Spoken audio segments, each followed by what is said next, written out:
विश्राम करेंगे क्या? कुछ देर बाद फिर यहाँ से चलना चाहिए। रघुगण कहता है अरे कोई भी रास्ते में कोई भी व्यक्ति मिले, मैं यहाँ का राजा हूँ, ये हमारे सब सेवक हैं, किसी भी व्यक्ति को जोत दो रथ में, रथ रुकना नहीं चाहिए। भरत जी महाराज सामने से जा रहे थे, भरत जी महाराज को बुला करके कांधे पर पालकी डाल दिए। भरत जी महाराज को कोई दुख नहीं, पालकी लेकर के जा रहे हैं। लेकिन बंधु भरत जी का नियम था क्या कि उनके पैर के नीचे एक चींटी भी नहीं मरना चाहिए। उनका ऐसा भाव था अगर कोई चींटी भी मर गया तो अलग अलग मुझे चींटी न बनना पड़ा। इतना डर चुके थे भरत जी महाराज, वो चलते थे ना तो 2 फीट आगे पीछे देख करके चलते थे। भरत जी महाराज बंधुओं पालकी रखे हैं कहाँ? कांधे पर, और बंधुओं रघुगण राजा पालकी में बैठा हुआ है। अब ये बताओ भरत जी महाराज जैसे आगे बढ़े कि सामने चींटी दिख गई तो भरत जी महाराज उछल करके उस पार हो गए। अब ये बताओ पालकी चलाने वाला अगर बीच बीच में उछलेगा, कूद कूद कर चलेगा तो पालकी में बैठने वाले की क्या दशा होगी? धड़ाम से लगा रघुगण राजा को, अरे तुम्हें बिल्कुल समझ में नहीं आता है क्या कि पालकी कैसे चलाई जाती है? एक सैनिक, एक सेवक कहता है महाराज अभी अभी जो मोटा बाबा लगा है ना पालकी में, देख नहीं चलता है, बीच बीच में कूदता रहता है। बोले कि समझा दो इसे, नहीं तो ऐसी चिकित्सा करूंगा ना तो फिर दोबारा पालकी चलाने के लायक नहीं रहोगे। बंधुओं फिर जब आगे थोड़ा दूर बढ़े, पालकी लेकर भरत जी महाराज फिर एक चींटी आई, फिर कूदे, फिर धड़ाम से लगा। अब तो बंधुओं रघुगण करता है ऐसा लगता है कि देखने में तो बिल्कुल हट्टे कट्टे मोटे मालूम पड़ते हो, लेकिन बिल्कुल मुर्दे के समान हो। अगर अगली बार अगर तुम पालकी सही से नहीं चलाए ना तो ऐसी चिकित्सा करूंगा, ऐसी दुर्दशा करूंगा कि फिर पालकी चलाने के लायक नहीं रहोगे। बंधुओं भरत जी महाराज ज्ञानी भरत थे, उनके आंखों से सुख प्रवाहित हो गया। सोचे कि देखो तो सही, आज एक मूर्ख राजा मुझे कितना दुर्वचन बोल रहा है। अगर आज भी अगर मैं इसको उपदेश नहीं दे पाया तो लोग यही कहेंगे कि जिस रघुगण का पालकी भरत जी महाराज उठाए वे राजा मूर्ख के मूर्खी रह गया। आज इस राजा को उपदेश मुझे देना ही होगा।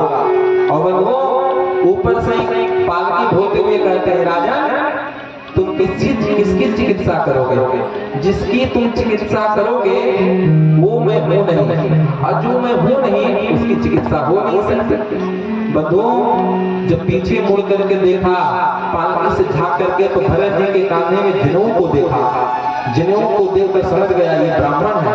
और रघुगण ब्राह्मणों का परम भक्त था, ब्राह्मणों को खूब सम्मान करता था। धड़ाम से कूद गया पालकी से नीचे, महाराज हमें क्षमा करें, आप कहीं तो ऐसा तो नहीं कि कपिल देव साक्षात हमें दर्शन देने के लिए आए हैं। मैं शंकर के त्रिशूल से नहीं डरता, मैं नारायण के सुदर्शन चक्र से नहीं डरता, लेकिन ब्राह्मणों के गुमान से बहुत डरता हूँ महाराज, बहुत डरता हूँ, मुझे अपना परिचय दीजिए। भरत जी बोले राजा ये तुम्हारी दूसरी गलती, ये तुम्हारी दूसरी गलती जो तुम मुझसे परिचय मांग रहे हो। राजा जो तुम हो सो मैं हूँ, जो मैं हूँ सो तुम हो। हे राजा कैसा परिचय देना? रघुगण कहता है बंधुओं 2 मिनट का सम्मान है, इसके बाद मैं कथा को आगे बढ़ा के राम भगवान का तार कराऊंगा। रघुगण कहता है महाराज अभी अभी आप बोले कि राजा जिसका चिकित्सा तुम करना चाहते हो वो मैं हूं नहीं। तो महाराज ये बताइए जब मैं आपके शरीर को कष्ट दूंगा तो क्या आपको तकलीफ नहीं होगी? महाराज जब शरीर को कष्ट होगा तो आपके मन को कष्ट होगा, जब मन को कष्ट होगा तो आपको आत्मा की कष्ट होगी, कष्ट होगा तो आपको कष्ट होगा ना महाराज। रघुगण के वचनों को सुन करके भरत जी कहते हैं राजन तुम सत्संगियों के साथ रहते रहते ज्ञान की बातें तो करने तो लगे हो लेकिन हो वास्तव में मूर्ख। ये बताओ जिस शरीर को तुम कह रहे हो कि शरीर को दंड दोगे तो मन पर पड़ेगा। राजन शरीर में मन में फर्क होता है। शरीर जैसे मान लो कि शरीर को तुम दंड दोगे तो आत्मा को कष्ट होगा। हे राजन आत्मा निर्विकार है, निर्विशेष है, आत्मा को कोई जला नहीं सकता, अग्नि जला नहीं सकता, पानी में अग्नि, आत्मा बह नहीं सकती, आत्मा को कोई नहीं मार सकता है। राजन अब तुम जिस शरीर की बात कर रहे हो, अच्छे बताओ यहाँ हम अग्नि जलाए। अग्नि पर एक बर्तन रखे और बर्तन में रघुवर कह रहा है कि महाराज एक चूल्हा जलाए, उसमें बर्तन रखे, बर्तन में पानी रखे, तो पानी का संबंध हुआ बर्तन से, बर्तन का संबंध हुआ अग्नि से, तो जल गर्म हो गया। और अगर उसी में अगर हम चावल डाल दें तो चावल भात बन जाएगा। तो ये बताइए महाराज, जब शरीर को कष्ट देंगे तो मन को कष्ट नहीं होगा, और मन को कष्ट होगा तो फिर आत्मा को कष्ट होगा। तो रघुवर बोले कि भरत जी बोले कि महाराज ये बताओ, अगर उस पानी में चावल की जगह पत्थर डाल दोगे तो पत्थर भात बनेगा क्या? बोला नहीं। क्या बताना चाहते हैं? राजन, आत्मा पत्थर के जैसा है, निर्विकार है, उसे कोई कष्ट नहीं होता है। इतना सुंदर उपदेश दिए। रघुवर कहता है महाराज मेरे अंदर से अहंकार कैसे नष्ट होगा? बोले कि जब तक तुम मैं मानते रहोगे कि हम राजा हैं, ये हमारे सेवक हैं, तब तक ये बोध नहीं हो सकता है राजन। जिस दिन तुम ये मैं मानना छोड़ दोगे ना, पूरी प्रजा को अपना पुत्रवत स्नेह करोगे, और जब तक संतों के चरणों में बैठकर सत्संग नहीं श्रवण करोगे, तब तक तुम्हारी बुद्धि में ये पढ़ने वाला नहीं है। बंधुओं, रघुवर राजा चरणों में गिर गया, हे महाराज मुझे उपदेश दीजिए। बंधुओं, भरत जी महाराज तो अवधूत थे, निकल गए उपदेश दे करके। रघुवर राजा के सेवक लोग बोले महाराज पालकी में बैठिए। रघुवर कहता है कैसा सेवक, कैसा राजा, तुम सब प्रजा आत्मज्ञान करा दिए मन को। भरत जी महाराज ऐसे श्री भरत जी महाराज का चरित्र, भरत जी महाराज बंधुओं वन में जाके भगवान को प्राप्त कर लिए। एक बार प्रेम से भरत जी महाराज की जय। शुकाचार्य सुखदेव जी महाराज कहते हैं कि हे राजा, ये जो भारत भूमि है, ये जो बंधुओं जो पूरा जो ब्रह्मांड है, इस पूरे ब्रह्मांड में 9 द्वीप है। 9 द्वीप में एक अपना जम्बू द्वीप है। जम्बू द्वीप में 9 वर्ष है, और 9 वर्ष में अपना ये भारत वर्ष है। भारत वर्ष बंधुओं कर्म भूमि है, कर्म प्रधान देश है। दुनिया के जितने देश हैं भोग प्रधान देश है, लेकिन ये भारत जो भूमि है ये कर्म प्रधान देश है। भगवान का जितने अवतार हुआ उस सारा अवतार भारत भूमि में ही हुआ। क्यों? क्योंकि बंधु यहाँ एक जन्म की नहीं बल्कि अनंत जन्मों का संबंध मनुष्यों का है। जितने भूमि है, विदेश है, वहाँ लोगों के मन में ये भाव नहीं रहता, उनका सिर्फ है कमाना, खाना, सोना। लेकिन ये भारत भूमि है, वो कर्म प्रधान देश है, जो जैसा कर्म करेगा उसका फल वैसा ही होगा।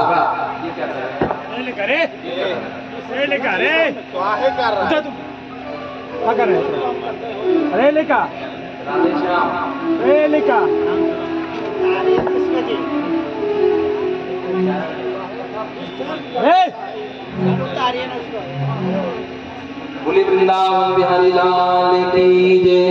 आइए सुंदर भाव का दर्शन करें, भोजन सुनाएंगे।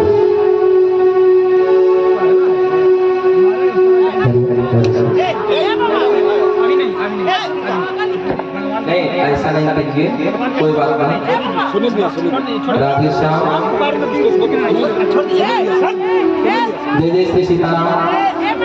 बोले वृंदावन बिहारी लाल की जय। बड़ा ही सुंदर भाव का दर्शन करें हमारे के मुखाग्र से। हट जाते हुए गुनगुनाया करो, आते जाते हुए गुनगुनाया करो, कृष्ण बोला करो, कृष्ण गाया करो, कृष्ण गाया करो, आते जाते हुए गुनगुनाया करो, आते जाते हुए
दिखाया करो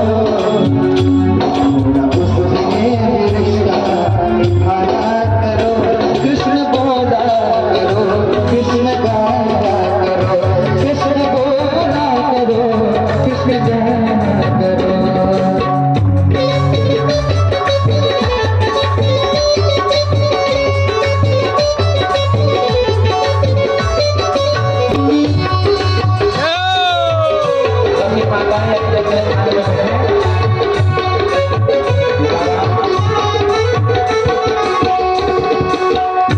कौन कहता है कि छोड़ कर काम को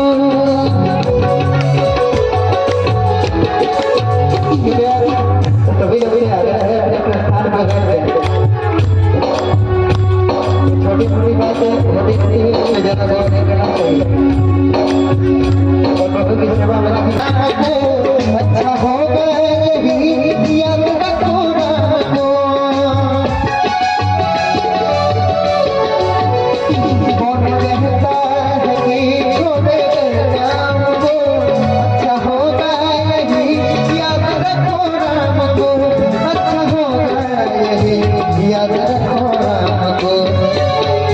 सुख में दुख में न उनको भुलाया करो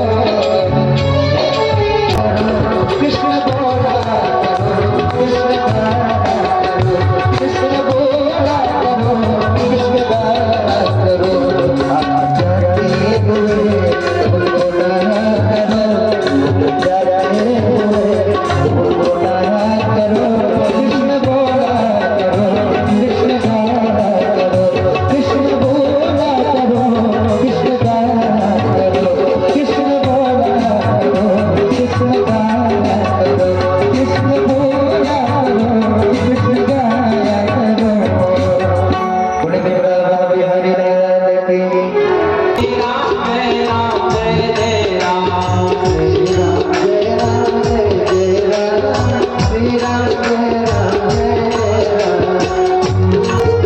जय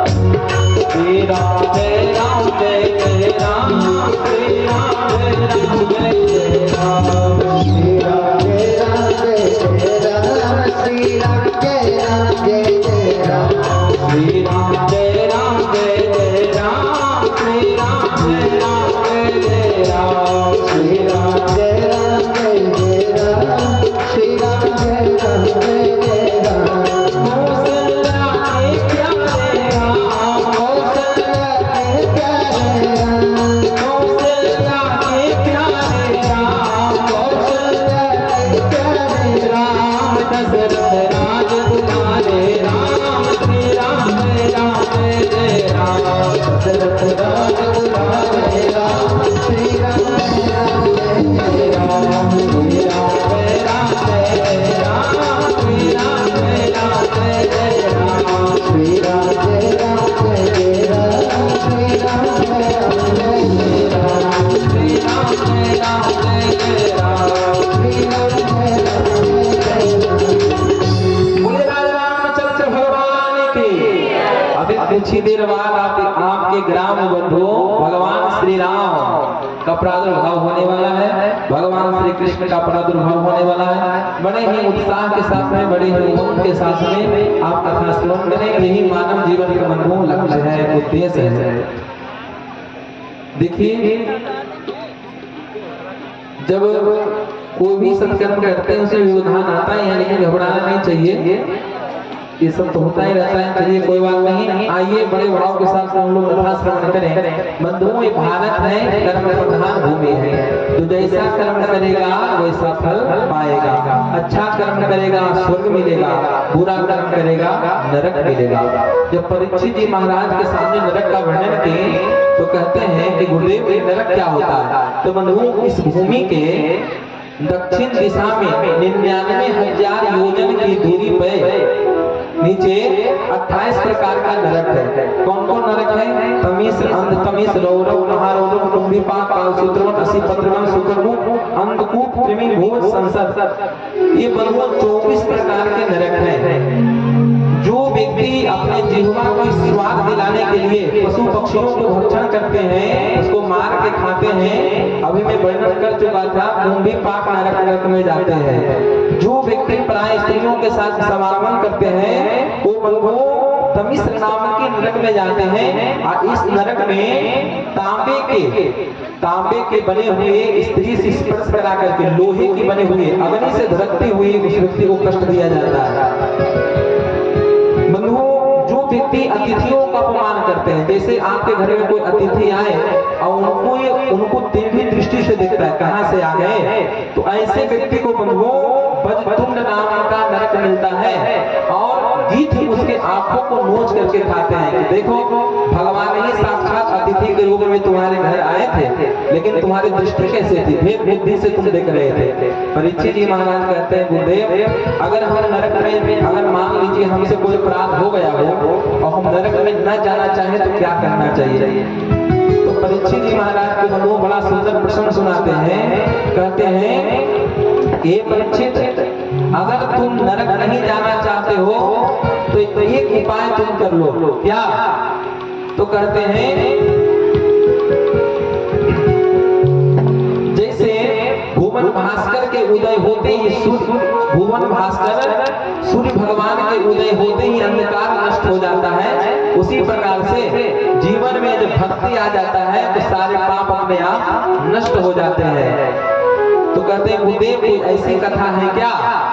तो बंधुओं अजामिलों का ध्यान सुनाए।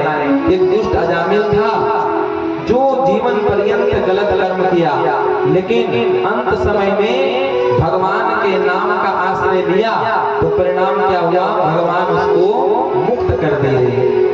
यह कथा सुनाए श्री परीक्षित जी महाराज को श्री सुखदेव जी महाराज। सुखदेव जी कहते हैं कि बंधुओं, हे राजा, सुखदेव जी कहते हैं कि हे राजा, भगवान कभी किसी से पक्षपात नहीं करते।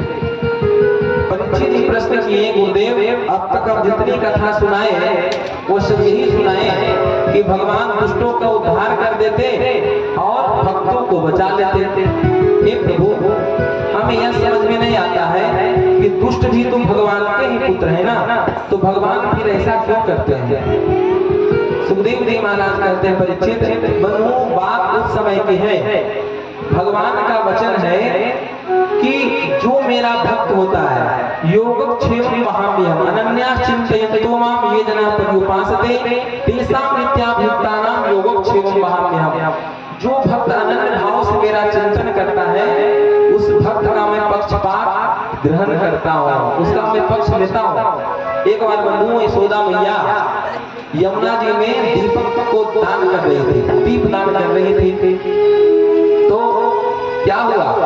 तो दीप दान जब कर रही थी तो एक दीपक दान करती यमुना जी में और कहती कि हे यमुना मैया, जहां तक सूर्य और चंद्रमा में प्रकाश है वहां तक हमारे जीवन के, हमारे कन्हैया के जीवन में प्रकाश हो जाए। एक दीप दान करते, दूसरा दीप दान करते कि हे यमुना मैया, हमारे कन्हैया के हजारों ब्याह हो जाए। दूसरा दीप दान करते, हे यमुना मैया, हमारे कन्हैया के जीवन में बड़ा सा बड़ा संकट आए लेकिन हमारे कन्हैया सारे संकटों से अपना सुरक्षा कर ले। दूसरा दीप दान करते। लेकिन बंधु भगवान कृष्ण क्या करते हैं? उस सारे दीपों को हाथ से ऐसे ऐसे करके पानी को, जल को और सारे दीपों को निकाल करके रख देते। कहाँ? यमुना के किनारे। तो यशोदा मैया के कन्हैया, तुम्हारे उत्थान के लिए, तुम्हारे आगे बढ़ने के लिए हम दीपकन को दान कर रहे हैं और तू सारे दीपों को निकाल करके रख देता है। तो नन्हे से कन्हैया 5 वर्ष के क्या बोले? मैया, बहते को बचाना तो जन्म जन्मांतर का मेरा धंधा है भैया। तो यशोदा मैया कहते कन्हैया, इस यमुना में तो प्रतिदिन हजारों लोग बहते हैं, किसको बचाएगा? मैया, मेरी आंखों के सामने अगर कोई भी बहेगा उसको मैं बचाऊंगा। बंधुओं, भगवान का वचन है, भगवान के भक्त अगर कष्ट पाते हैं बंधुओं तो भगवान उसकी सुरक्षा अवश्य करते हैं। बंधुओं, सुखदेव जी महाराज कहते हैं जब हिरण्याक्ष का वध कर दिए भगवान, हिरण्याक्ष का जब वध किए थे बड़ा भगवान, तो बंधु हिरण्याक्ष हिरण्यकश्यप दोनों भाई थे। क्या हुआ? हिरण्याक्ष का जब वध हो गया तो हिरण्यकश्यप संकल्प कर लिया कि नारायण के रक्त से मैं अपने भाई का तर्पण करूंगा। और बंधुओं ऐसा सोच करके ब्रह्म चला गया कहाँ, मंदराचल पर्वत। अब वहां जाकर के अंगूठे के पैर के नोक पे खड़ा होकर के 100 वर्ष तक तपस्या किया। और तपस्या में जब ब्रह्मा जी प्रसन्न हो गए तो दुनिया का सारा कुछ मांग लिया। आप कथा श्रवण किए हैं ना, मैं आकाश में मरूं, ना पाताल में मरूं, ना ऊपर मरे, ना नीचे मरूं, ना मैं अस्त्र से मरूं, ना शस्त्र से मरूं। हे ब्रह्मा जी, आपके बनाए हुए किसी व्यक्ति से मैं न मरूं। सारा कुछ मांग लिया। ब्रह्मा जी बोले कि हे हिरण्यकश्यप, ये वरदान तो बड़ा दुर्लभ है, लेकिन फिर भी मैं तुम्हारी तपस्या से प्रसन्न हूँ, जाओ तथास्तु। बंधुओं वरदान प्राप्त करके हिरण्यकश्यप आया। इतना समय में जो हिरण्यकश्यप की पत्नी थी कयाधु 4 पुत्रों को जन्म दे चुकी थी। 4 पुत्र कौन कौन थे? संलाद, हल्लाद, अनुलाद और प्रहलाद। सबसे छोटे पुत्र प्रहलाद थे। पुत्र प्रहलाद से बड़ा स्नेह करता था हिरण्यकश्यप। बंधुओं बड़ा प्रेम करता था, बड़ा स्नेह करता था। और आज अपने पुत्र को आज गुरुकुल में पढ़ने के लिए भेजा। बहुत दिनों के बाद में जब प्रहलाद जी पढ़ करके आए तो पूछा कि बेटा तुम अपने विद्यालय में सबसे अच्छी विद्या जो पढ़ो सुनाओ। बंधुओं मैं आपको 5 मिनट में प्रहलाद जी को सुना रहा हूँ। क्या बोले? तत्साधु मन्ये सुरवल यदेहिना सदा स्वत्वेन धियाम सुगृहा विद्वान् पातं गृहमन्धकूपं वनं गतो याधर्माश्रयेत। हे पिताजी, मैं उस जीव को मैं उसी प्रकार समझता हूँ कि गृहमन्धकूपम, वो जीव जो भगवान को भूल गया है वो उसी प्रकार से अंधेरे कुएं में पड़ा हुआ जीव के समान है। जो कुआं जंगल में होता है ना, वो अंधकूप कुआं कहते हैं। संसार के कुआं में गिरने से आदमी आपको निकाल सकता है, लेकिन अंधकूप कुआं में गिरोगे जहां कोई जाता है नहीं, वो कहां से निकलोगे? तो हे पिताजी, जो जीव भगवान के चरणों से दूर है उस जीव को मैं यही कहता हूँ कि उस अंध कुआं से निकल करके भगवान के चरणों में झुक जाए, उसका कल्याण हो जाए। जैसे भगवान का गुणानुवाद किया, बोध से उतार दिया, इससे ले जाओ। बंधुओं प्रहलाद जी महाराज को भेजे कहाँ? गुरुकुल में। गुरुकुल में भेजे। संत नमक नाना प्रकार के विद्या सिखा करके प्रहलाद जी को हिरण्यकश्यप महाराज के मनो अनुकूल बनाना चाहते हैं। लेकिन बंधुओं प्रहलाद जी तो जन्म से ही भगवान का भक्त थे। परिणाम क्या हुआ? प्रहलाद जी को बंधुओं अंत में मारने का हिरण्यकश्यप बहुत प्रयास किया, लेकिन सारी उसके जितना प्रयास किया विफल ही रहा, कभी वो सफल नहीं हो पाया। आप यहाँ तक कथा श्रवण किए हैं, सांपों से डसवाया, जहर पिलाया, यहाँ तक कि अग्नि में जलाया। जो होलिका दहन जो हम लोग करते हैं, अग्नि में जलाया। सब जगह से प्रहलाद जी महाराज बच करके आ जाते थे। परिणाम यह हुआ कि हिरण्यकश्यप कहता है, ये बता प्रहलाद कि तू कहता है कि तेरा भगवान सब जगह सर्वत्र है, बता तेरा भगवान इस खंभे में है क्या? प्रहलाद जी महाराज कहते हैं दृश्यते पिताजी दिखाई दे रहे हैं। और जैसे ही तलवार को खंभे में प्रहार किया, उसी खंभे से भगवान नरसिंह का प्रादुर्भाव हो गया। एक बार प्रेम से नरसिंह भगवान के। और भक्त प्रहलाद की रक्षा करने के लिए बंधुओं भगवान नरसिंह का प्रादुर्भाव प्रकट हो गए।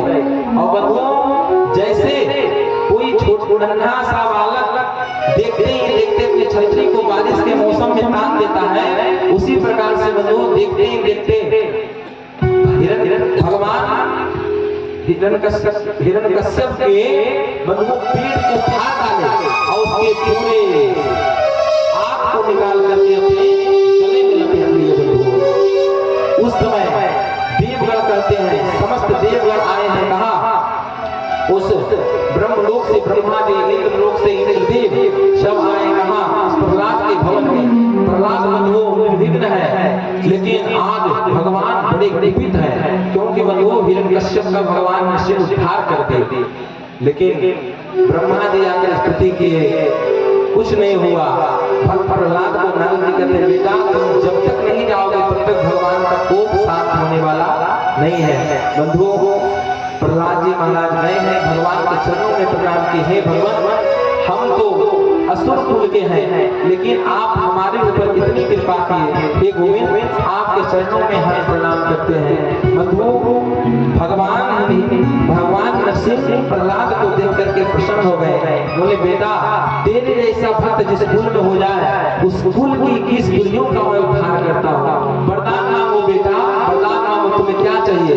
क्या बोले प्रहलाद, हे भगवान आप मुझे ऐसा वरदान दे दीजिए, ध्यान से सुनिएगा। प्रहलाद जी बोले कि हे प्रभु मुझे ऐसा वरदान दे दीजिए कि हमारे मन में कुछ मांगने की कभी इच्छा ही न प्रकट हो। बंधुओं, ऐसे थे श्री प्रहलाद जी महाराज, जिसको भगवान कृष्ण भगवान विष्णु इतना स्नेह करते थे। शुक्राचार्य सुखदेव जी महाराज कहते हैं परीक्षित जी को गज और ग्राह की कथा श्रवण कराया। कभी भी भगवान के प्रसादी मालाओं का अपमान नहीं करना चाहिए। जैसे अगर पुजारी जी कोई पुष्प आपको दिए प्रसाद में, तो बहुत लोग क्या करते हैं, प्रसाद तो खा लेते हैं, फूल को फेंक देते हैं। बंधुओं, एक बार दुर्वासा ऋषि पहुंचे कहाँ, वैकुंठ। वैकुंठ गए दुर्वासा जी, 5 मिनट के अंदर बाबा भगवान के यहाँ प्रकट होने वाले हैं। दुर्वासा जी गए कहाँ, वैकुंठ। तो वैकुंठ गए, भगवान नारायण की स्तुति किए, भगवान प्रसन्न होकर के अपने गले का हार दुर्वासा जी के गले में डाल दिए। दुर्वासा जी प्रणाम करके वहां से लौट रहे थे, रास्ते में इंद्र मिले। इंद्र ऐरावत हाथी पर चढ़ करके जा रहा था कहीं से। दुर्वासा ऋषि बंधुओं क्रोधी ऋषि भी हैं, बहुत सरल भी हैं। दुर्वासा जी को खूब स्वागत किए देवराज इंद्र। दुर्वासा जी प्रसन्न हो गए और अपना गले का हार इंद्र महाराज के गले में डाल दिए। इंद्र उस पुष्प के हार को भगवान के प्रसादी माला के महत्व को नहीं जानता था। क्या किया, अपने गले से निकाल करके ऐरावत हाथी के गले में डाल दिया। और हाथी क्या जाने भगवान के माला के महत्व को, हाथी क्या किया, अपने सूंड से तोड़ करके उस माला को जमीन पर पटक करके कुचल दिया। दुर्वासा जी जब पीछे मुड़ करके देखे, बोले रे इंद्र तुम्हारी इतनी हिम्मत कि हमारे भगवान के प्रसादी माला का तुमने अपमान किया है, जाओ मैं तुम्हें श्राप देता हूँ, तुम श्रीहीन हो जाओ, लक्ष्मी से हीन हो जाओ। जिस लक्ष्मी को पाकर के तुम इतने मतवाले हो गए हो ना, उस लक्ष्मी से तुम वंचित हो जाओ। बंधुओं, जैसे ही श्राप पड़ा दुर्वासा जी तो चले गए, लेकिन गुरु शुक्राचार्य को पता चला कि देवताओं को श्राप लग गया। अपने बलि को बोले, बलि जाओ स्वर्ग में आक्रमण कर दो। और बंधुओं, देखते ही देखते पूरा स्वर्ग पर अधिपत्य हो